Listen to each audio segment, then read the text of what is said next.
Hi there everyone, this is Andrew with Kimmons Toolworks, and today I have a handful of things that'll be getting shipped out to their respective customers, and we're all united here in a love of tools in general. So this is why I like to do this when I have things that are unique, stuff that people really like. There's no better way to do it than to get people engaged in a video, looking at it, holding it up to the camera. There's no better way to see it other than, you know, in person, but that's not always practical or possible. So today I have something that we've seen before, a couple things we've seen before, but that are just really cool. And so I wanted to make a video. So before dragging this out too long or getting into any unnecessary rants at this point, let's go ahead and take a look at what I've got on my bench in front of me. Yes, we remember one of these. This is awesome. I absolutely love these. This is an electric blue framing chisel in CPM M4, and there's only been one of these done before. And this right here is an absolute beast of a tool. Absolute freaking beast of a tool. And they look so cool in electric blue. And I'm a little bit nuts. I mean, if you can't notice that already, I'm kind of nuts. But I can visually see a color difference in the steel between A2 and M4 and some steel. Maybe it's crazy, maybe it's a psychosis, but I can look at it and see the hue of CPM M4. And same with O1 or A2. A2 looks a little more blue. It's strange. Maybe that's not even true and it's just a psychosis. I mean, we're talking about a guy that can't tell the difference between yellow and orange. So, hey, there's a distinct possibility that I'm just nuts. But what I'm not nuts about is that is an awesome freaking tool. And that these look killer in electric blue. And that there's only been one of these done before, and this one is going to California today. And I can't wait for the customer to get that because that is awesome. I know I've said that before, but that thing is awesome. I love those. Those are just so cool. All right, now moving on to the other things. These are both ebony.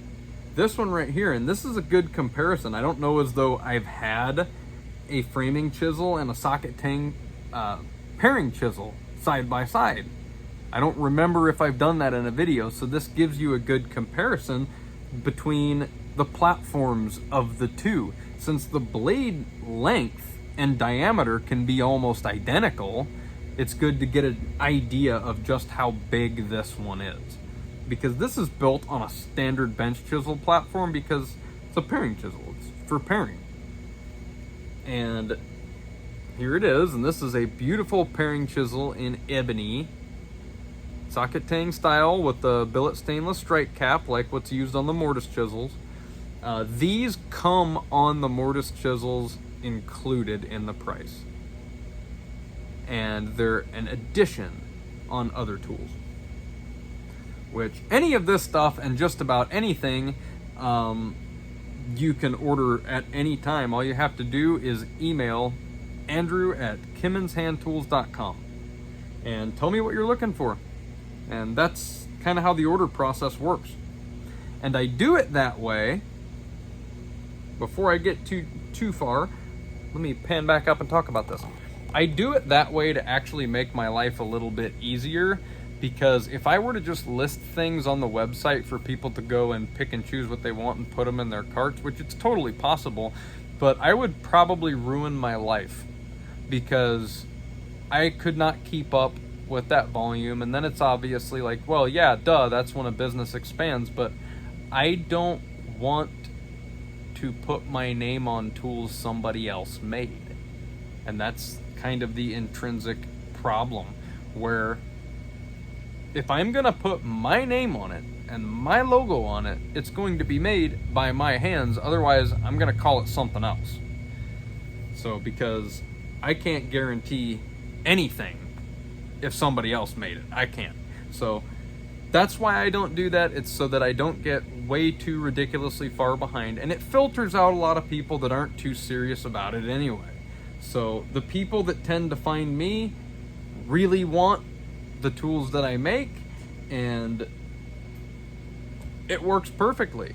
And they're always, I mean, my customers are awesome. They're always fantastic people that are patient. And I mean, I swear the best customers find me. It's the coolest effect ever. And I don't know. I guess I would have to think exactly about why that is. I don't know. But I'm very thankful for it. Honestly, it doesn't matter why that is. I'm extremely thankful for it. So to all of my customers, thank you for being awesome. Because without you all, this wouldn't be happening whatsoever.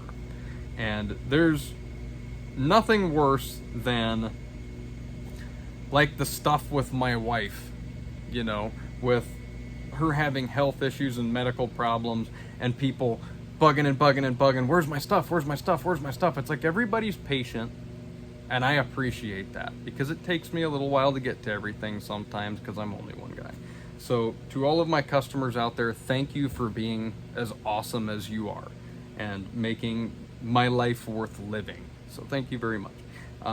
Anyway, let's go back to this.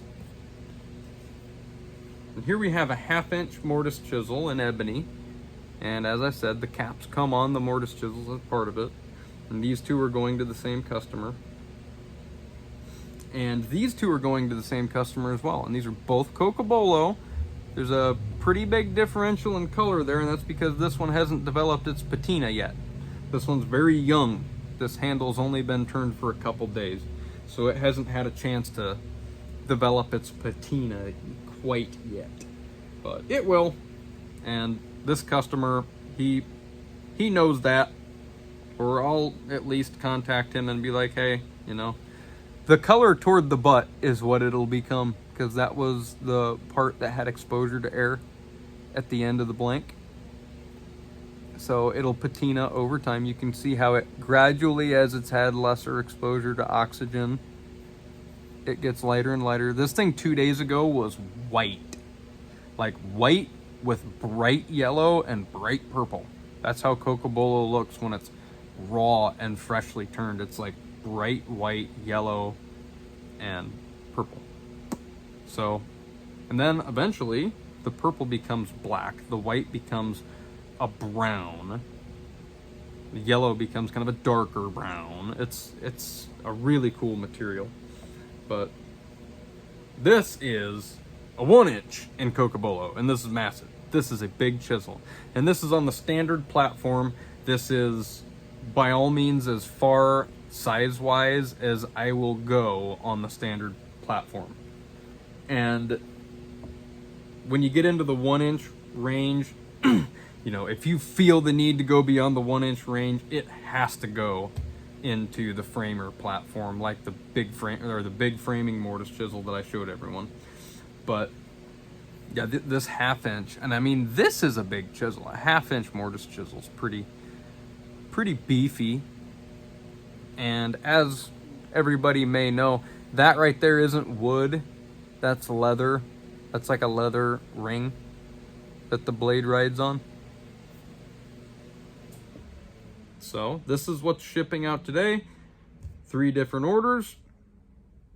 And God, look at that. I love big chisels. I don't even own a single framing chisel. As a matter of fact, I was just telling my wife the other day, and this is hilarious. I was like, you know, the day will come, one of these days, I will make my complete set, which would be one of everything I make. And it would be ridiculous, and it would fill because my tool board for my woodworking tools is on the wall behind where the camera is, and it would fill most of that board. And it would be awesome. It would just be awesome. But the amount of labor that would go into that, and not to mention in materials, it would cost like 10 grand just in materials to build a set like that. So, you know, I don't know as if I'll ever see everything, you know, in one set. I don't know. You never know. like I've said in previous videos, you never know when somebody's going to come along that's a, you know, multi-millionaire, billionaire woodworker that's like, hey, one of everything. You know, it's like, that would be cool, because that would be a unique endeavor to actually make one of everything and just this giant comprehensive set. So, hey, you never know. I would certainly be willing to do that if anybody wanted an entire comprehensive, like 200 piece set of woodworking tools. That would be one heck of a display item in a woodworking shop, nonetheless. And the nice thing is, too, tax deductible for tools. But anyway, I wanted to talk a little bit about honing today, too. And I set out some of the stones that I use here. And these are all Arkansas stones. I don't only use Arkansas stones. I use a combination of Arkansas stones and DMT diamond plates, the 8x3 diamond plates. That's what I use out in the shop, because the only honing I do out in the shop is for woodworking tools. And I've determined that that actually works really well, honing them like that. And it works even better when you're doing a lot of honing. Like with what I do, where I make tools and I'm constantly honing tools, it's great to not have to be able to lap your stones. And I do not want water anywhere near my tools. There's nothing about water that works well with a finished tool going to a customer. It's like, I would rather just not. And plus, you can get, you know, micro corrosion, all kinds of things happen really quickly, especially with poor quality water like we have here, where it's heavily chlorinated. Rust can develop so fast. And so I would rather just not with water. So I hone on oil, and I use DMT diamond plates and Arkansas stones from Dan's, and I'm OCD about my stones being from Dan's. You can see pretty much every one of them is from Dan's, and got a couple in the house as well, and they're from Dan's. But I have a thing about Dan's, and there's a reason why I have a thing about Dan's and why I recommend Dan's. And I recommend them very highly, and it's because their quality is good. They're flat, and that matters when you're dealing with what is essentially a solid piece of quartz. It being flat when you get it actually really matters, because they are horrible to lap. I've lapped Arkansas stones. I have some in the house that are not Dan's. They do not live in the shop. They live oddly in a drawer in the dining room, because I don't even use them. But they're relatively flattish. But I highly recommend Dan's to anybody that's looking for really what I consider to be about the most efficient and best finish you can get as far as a woodworking edge goes. Particularly for a finishing stone, because most of these you don't need. Like, this is a 6x2 soft Arkansas stone, which that gets little use, but it does get use. This is just or that wasn't a 6, that was an 8x2. This is a 6x2 soft arc. And soft Arkansas stones are considered more coarse. And the hard Arkansas is considered finer, and that's a hard Arkansas stone. And it helps. I like the USA flag on that. That matters to me. Even though they put that on everything these days. But anyway, this right here is the finisher that you want for woodworking tools. And that is a black Arkansas stone. These are known as a surgical black Arkansas stone. And these get better and better with time as they burnish. Essentially, what happens when one of these is new is that the matrix of the quartz is kind of rough, essentially, because you have to think about how quartz crystals grow. I think everybody's familiar with the look of a quartz crystal, where it's multi-sided. I think it's hexagonal, is it? I don't remember. I can kind of get an image of it in my head, but then it comes to a point. And it's like, that's how the matrix of this stone is, because crystalline structures, whether big or small, are the same. Hence why they're crystalline structures. So you have to think of that. Like, those sticking out of your stone. It's like fragments of fractured quartz, just super sharp. So they're much more coarse, even though it's an extremely fine stone. They're much more coarse before they're used, and you don't lap these, you just use this thing. And over time, they just get smoother and smoother and smoother as all of that sharp quartz is knocked down. And eventually what you get, what's called a burnished surface, that's about as burnished as I like at that point. Once it gets to the point where I consider it a little too burnished, I get a piece of it's like a reddish brown Scotch Brite. It's impregnated with something, I don't remember what, some type of hard abrasive. And I just take it and rub on it like that with some degreaser. And that's about it. And then clean it off and hone on it. And that's just so that it keeps cutting. But I highly recommend this for finishing woodworking tools in the shop, because this edge I've actually found to be quite excellent for cutting wood. And that's one of the biggest reasons why I do it. And I'm very nuts about honing. And I don't think there's a better way to really do it. It may be different and a little more difficult in a woodworking shop because the oil may be messy, but I deal with so much oil out here that it's of little consequence anyway. And the bench that I hone on's dirty anyway, so it doesn't, and I don't have like a super nice woodworking bench that a lot of my customers have. So it may be different in that circumstance. But if you're looking for ease of use, efficiency, and performance, and pretty much everything else possibly aside, this methodology of going from a fine DMT to an extra fine DMT just straight to this, it works. And then just between stones, or even what I like to do is I'll set the secondary bevel with maybe 6, 8, 10 strokes on a fine DMT, and then take the tool on the back side, kind of like this. I'll do the strokes, and then I'll take the tool on the back side and I'll drag it on the bench to bend that burr up. And it's not a gentle process. Like, I put some force into it and I drag it really hard and it bends the burr back up. And then when you flip it around and you go on the leading stroke, it snaps it off. And then you do a few strokes and you flip it and you do the same thing, and then you snap it off and do a few strokes.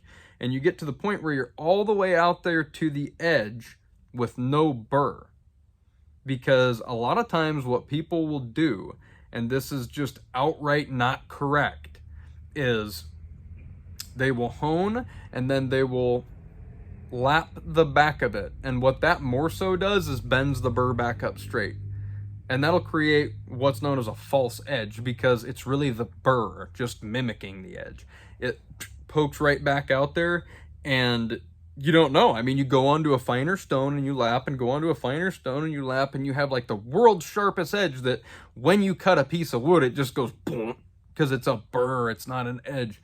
And like, that's something that's taught to people. I just can't believe that. It's like, that's really overcomplicating it. Maybe my methodology is kind of like hillbilly or something. I don't know, but like, just drag it on a bench, bend that sucker up, snap it off, do a couple strokes, drag it on the bench, snap it off, go on to a finer stone. And then you do the same thing all the way down to when I get down to the Black Arkansas stone, I'll start on like 8 to 10 strokes, drag it on the bench, and by this point you can't even feel the burr because the edge is so fine you can't even feel it. But you do it anyway because you know it's there on a microscopic level. So you do that, you go back, and then do like 2 to 5 strokes. And you always lead when you go to snap the burr off. That way it actually snaps it off. And then same thing, just to make sure, and then do like 2 to 3 strokes. And what you'll be left with is the sharpest edge that piece of steel can literally achieve at all. And no burr, which is great, because then you start cutting wood and your edge doesn't go because you've carefully, pristinely crafted your burr into a false edge. That's not the way to hone. And unfortunately, that's a lot of bad information that gets propagated out there, is where to to a lot of people, honing becomes more of a ritualistic OCD than it is actually achieving the result. Like, you don't have to have a ritualistic OCD necessarily about doing it, like with meditation and candles and things like that. Doesn't have to happen. Just do the damn thing, right? I mean, the point of it is to achieve an end result. And that's why I've always said, like, whatever stones you like, awesome. Honestly, use whatever the heck you like, as long as you get a metallurgically and structurally correct apex. That is all that matters. If you like to hone, like finish on a 10,000 grit waterstone, awesome. I don't do that because it's inefficient for me, and I don't like lapping, and I don't want the watery, slurry mess. But like, if that's what works for you, that's cool. All that matters is you're achieving the correct end result. You know, it's not about the ritual. So, and that's pretty much my philosophy with a lot of things in life, is where it's like, you know, it's about doing the thing, not about so much the OCD rituals about doing the thing. It's like you accomplish the thing.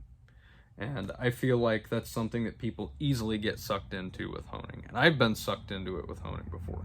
My experience being sucked into that with honing was in the world of straight razors, where, you know, everybody talks about it like it's this hyper ritualistic thing of like, no, you set your bevel on the 1,000 grit stone, and then you go to this 4,000 grit stone, and then you go to this 6,000 grit stone, and you do this strokes this many times with, this much pressure, and then you go to an 8,000, and then you go to a 10,000, then you go to a 12,000, then you go to a 16,000, and then you just that's absolutely crap. That's so crap. And it's so unnecessary, and it's so overly complicated.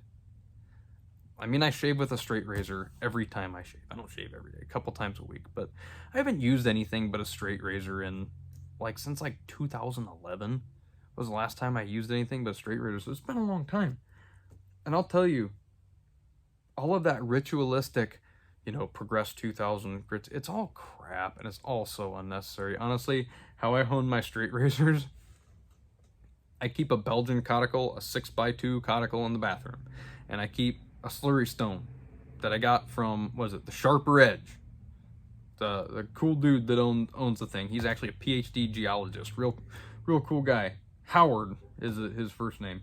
And I have his contact information if you need a good hookup for really good quality conicals, because I've got all of mine from him, and they're excellent. They've been really good quality. But anyway, I pop out my conical, get my slurry stone, I make up a little bit of slurry, and I just start. And it's like, you don't have to really do this perfect thing. I do this, I do that, I do, stretch it out and do it that way. I do some circles, I do some backwards circles like that. Boom, 5 minutes later, you have kind of a workable edge with a burr on it. And then what I do, I just grab one of my wife's candles that sits in the bathroom. It's glass, with the candle wax in it. I take it and I just kill the edge on it. Then I go back and I start on a leading stroke, and then do the same thing. Maybe go back and forth a few times, do a few circles, and then check it to see if it'll pop a couple hairs off. If it pops a couple hairs off, same thing, candle. Forward stroke, forward stroke, forward stroke, forward stroke, check it, see if it pops hairs off. Once it's there, by that point, there's no slurry on it. It's all washed off, and then you're just on the stone with no extra grit, because the slurry kind of breaks down finer and finer and progressively gets finer and finer as you hone. So it's like, once you get to that point where it's like popping hanging hairs, kill it on a handle, do a few strokes, and it's still popping hanging hairs, it's pretty dang sharp, and you have no burr. I mean, it's straightforward. And then it's like no pressure, 4 to 6 forward strokes, and you're done. Like one stone, that's the easiest thing ever. It's not even a manufactured stone. It's literally a rock pulled out of a mine in Belgium. It's the simplest thing ever. But anyway, when it comes to honing, moral of the story, don't overcomplicate things. It's about achieving the end result. And there's a lot of horrible information out there, and a lot of weird OCD ritualistic information out there, and you don't have to do it any one way. There's no one way. I don't care if you do it my way or not. It doesn't matter. Do it whatever works for you that actually works. Now, if you're honing in a particular way that's not working for you, maybe try something different. It's always good to try different. I'm always trying different. Since I've been making tools, I've evolved my honing methodologies a handful of times, and I always will as I find something that's maybe better or more efficient. So keep an open mind, and it's not about the process, it's about the end result.